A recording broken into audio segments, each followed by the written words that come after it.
Family culture کا نقصان موجودہ زمانے میں خاص طور پر اور مشرقی دنیا میں عام طور پر لوگوں کے درمیان ایک ہی کلچر کا رواج ہے اور وہ فیملی کلچر ہے، یعنی پیسہ کمانا اور گھر والوں کے تقاضے پورا کرنا۔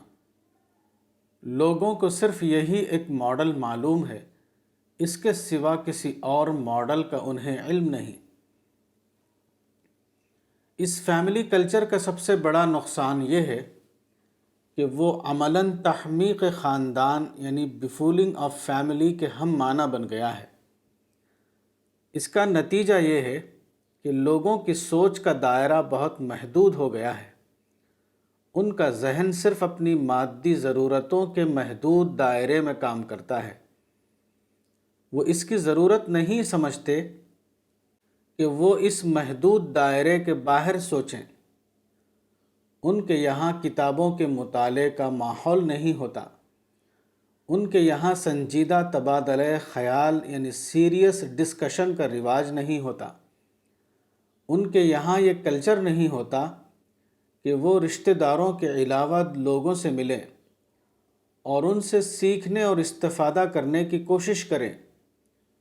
وہ اپنے گھر سے باہر نکلتے ہیں تو جاب کے لیے یا تفریح کے لیے یا شاپنگ کے لیے۔ اس قسم کی چیزوں کے علاوہ ان کے یہاں ذہنی ارتقاء کا کوئی تصور نہیں۔ اس فیملی کلچر کا نقصان یہ ہے کہ لوگ بظاہر مادی اعتبار سے آسودہ زندگی گزار رہے ہیں، لیکن عملاً وہ فکری پسماندگی یعنی انٹلیکچول بیکورڈنس کا شکار ہیں۔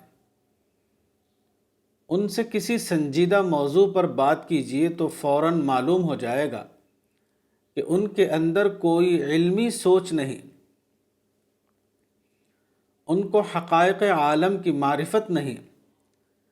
زندگی کے زیادہ بڑے مسائل کے بارے میں ان کی کوئی رائے نہیں۔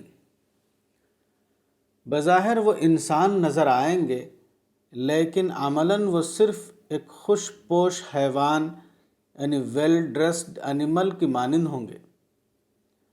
خاندانی زندگی کی تشکیل اس طرح ہونی چاہیے کہ وہ لوگوں کے لیے ان کے ذہنی ارتقاء یعنی انٹلیکچول ڈیولپمنٹ میں مددگار ہو، نہ کہ لوگوں کے ذہنی ارتقاء کے لیے وہ ایک مستقل رکاوٹ بن جائے۔